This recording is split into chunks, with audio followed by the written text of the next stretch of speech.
Welcome back, YouTube viewers, to the 2008 Cleveland Browns Bash. I'm your host, AJ, here with another disappointing episode of the show as our Cleveland Browns have choked again. What else is there really to say about last week's game?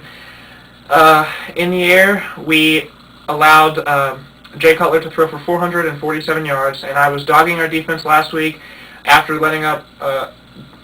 allowing Joe Flacco to have a good game against us. And I mean, Jay Cutler is definitely better than Joe Flacco, but 447 yards and 3 fourth-quarter touchdown passes, including a 93-yard strike to Eddie Royal.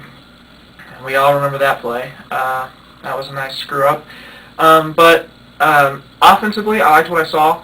We rushed on the ground for 160 yards, and Brady Quinn had a good game.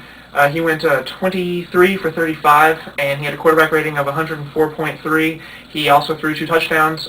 He looked pretty good out there. So offensively, I pretty much liked what I saw. I mean, we put 30 points on the board, but that fourth quarter effort by our defense, it's almost like we just went into the fourth quarter, realized we were up by 10, crapped our pants, and I mean, it was very frustrating. But that's pretty much all there is to say. Like I said, moving on to the game against the Bills, my keys are obviously going to be defensive focus. The first one is to focus on the pass rush. As I was saying, a week after letting Joe Flacco have a big game, we just let Jay Cutler destroy us. As I said, 447 yards, 3 touchdowns. We simply have to come to terms with the fact that our secondary is not very good. They're young, they're inexperienced. I mean, it's excusable, but at the same time, it's not excusable because our management did not go after Ty Law, John Lynch, or D'Angelo Hall when they were in the free agent market. And like John Lynch, for instance, okay, so he's older, maybe, I don't know if he would have had an impact, but at the very least, he could have been a mentor to our secondary. I don't know why we never heard any news about the Browns and either 3 of those guys. But looking ahead to our game against the Bills, the Buffalo averages 214 passing yards per game, and that's 13th in the NFL. And 214 yards average for one team. For the Browns, that means we're probably going to allow about 350 through the air. So our goal should not be really. Our goal should be to play good in the secondary. But I think the main focus on defense should be to get some pressure on Trent Edwards as early and often as possible. We need to pressure this guy to help out our struggling defensive backs, because giving him all day to throw is definitely not the answer. But that also leads to my second key, which is keep the running game in check. Because while we're zoning in on Trent Edwards, Marshawn Lynch and Fred Jackson could have some big gains. So we have to keep our minds on the running game. The Bills average only 90 rushing yards per contest, which is 28th in the league. But if we're not careful, they will have a field day against us if we don't pay some attention to the ground game while we're rushing Trent Edwards.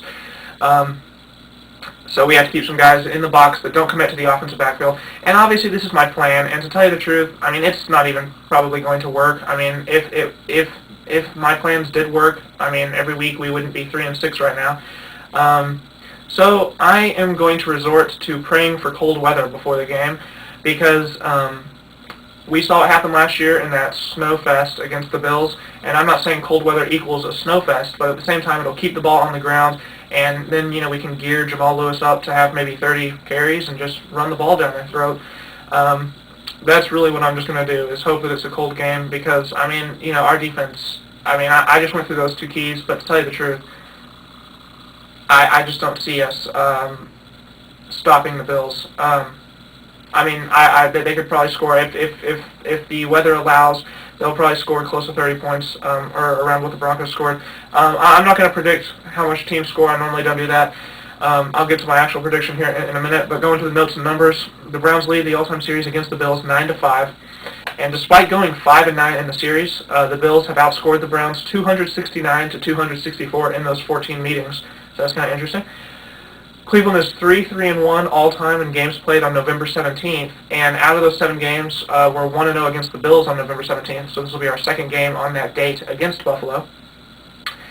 And now we go to my pick, Buffalo by 8. I am going to say they get revenge for the awkward contest that we played against them last year. I'm not going to say they win 8-0, but I will say that they win by 8. After watching our 2 consecutive choke jobs, as I said, against the Ravens and the Broncos, I just don't think that we can muster up the will defensively to hold a team. We'll probably allow over 300 passing yards to the Bills, and that'll open up their ground game, and at that point, we're finished. I hate to be so negative about the Browns, but this is really the only logical outcome that I really see happening. Now, looking ahead, 5-11 will probably be an accomplishment this season. So maybe we'll get a stud linebacker or defensive back in the draft, because that's really the closest thing that we have to look forward to at this point. And despite all my negativity, I do want our guys to keep trying. I don't want them to quit, because remember, spoiler is still fun, and it's still a role to play. And, even if we screw ourselves out of a couple draft picks. So that's what I have to say about the game. I'm sorry my last few weeks probably have not been as good a quality as the first half of the season, but I've just been really bogged down with things to do. And, I still got my message across this week. I'm mad at the defense, and hopefully our offense can carry us, but until then I'm going to pick Buffalo by 8. And, Monday Night Football, let's see what we can do. Hopefully we don't make ourselves out to be clowns instead of Browns. So that's all I really have to say. I am very disappointed, because, the season is definitely over at this point. But, maybe we can get some enjoyment out of some spoiler games. And we'll see if that happens. So this is the 2008 Cleveland Browns Bash. I'm your host, AJ. And I'll be with you guys next week with a recap of our game against the Bills and a preview of our game against the Houston Texans. Hopefully I bring some happy news in some form or fashion. I'll see you guys next week. The skin is dry and pale, the pain will never fail, and so we go.